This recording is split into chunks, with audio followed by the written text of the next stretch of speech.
தாய் தகப்பனை எப்பவுமே பழிக்கிறத மறந்துருங்க. ஏன்னா தாயும் தகப்பனும் இல்லைன்னா இந்த உலகத்துல உன் புருஷனையும் பார்க்க முடியாது, உன் பிள்ளைங்களையும் நீ பார்க்க முடியாது. அவங்க தான் உன்னை இந்த உலகத்துக்கு அடையாளம் காட்டணுவாங்க. அந்த அடையாளம் காட்டணுவங்களை கடவுளா நினைக்க கத்துக்குங்க. அவங்க நல்லவங்களா இருக்கட்டும் கெட்டவங்களா இருக்கட்டும், எப்படிப்பட்டவங்களா இருந்தாலும் அவங்களால தான் நீ வந்த இந்த உலகத்துக்கு. அவங்கள மறந்துடாதீங்க. யாரும் எந்த பொண்ணுங்களா இருந்தாலும் சரி, எந்த பிள்ளைங்களா இருந்தாலும் சரி, தாய் தகப்பன் முதல் மறக்கூடாது. அப்புறம் தான் கடவுளு குரு கூட. முதல்ல தாய் தகப்பனை கடவுளா மதிக்க கத்துக்கணும். அது வாழ்க்கை நல்லா இருக்கும் உங்களுக்கு. ஏன்னா நாளைக்கு உங்க சந்ததியும் அதே மாதிரி நடக்கும். நீங்க இன்னைக்கு தாய் தகப்பனை வெறுத்தீங்கன்னா நாளைக்கு உங்க பிள்ளைங்க உங்களை வெறுத்துரும்.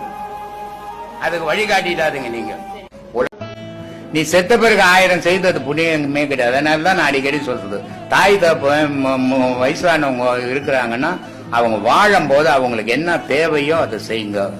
செத்த பிறகு செவுத்துல வச்சு கும்பிடுறதால ஒரு பயனும் கிடையாது. அதை நீங்க சாப்பிடறதுக்கு செய்துக்கிறது அப்படின்னு சொல்றது. வாழும் போது கொடுங்க.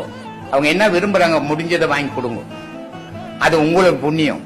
ஆனா செத்து பண்ண பிறகு எங்க அம்மாங்க இது, எங்க ஆயாங்க இது, எங்க தாத்தாங்க வச்சு கும்பிடுறது நீ தூண்டுறதுக்கு செய்துக்கிறது. அது அவங்களுக்கு இல்ல. அதனால உயிரோட வாழும் போது நன்மையை செல்லு பழகுங்க.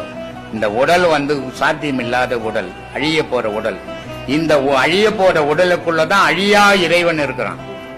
அந்த அழியா இறைவனோட உன் எண்ணத்தை கலக்கும் போது அது எந்த பிரிவிலையும் அழியாது.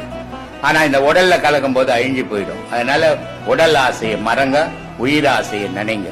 அதுதான் உங்களுக்கு உதவும்.